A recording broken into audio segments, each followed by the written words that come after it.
You ask Tiger to solve. This deals with linear equations with one unknown. The final result is a equals -2. Let's solve it step by step. Group all a terms on the left side of the equation. Subtract 6a from both sides.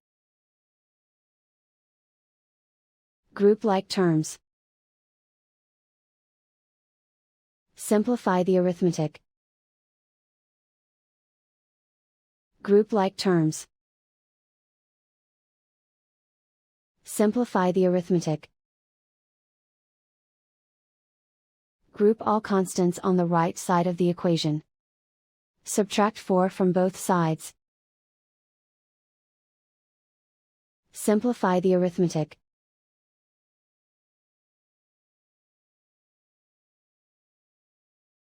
Isolate the a. Divide both sides by 3. Simplify the fraction. Find the greatest common factor of the numerator and denominator.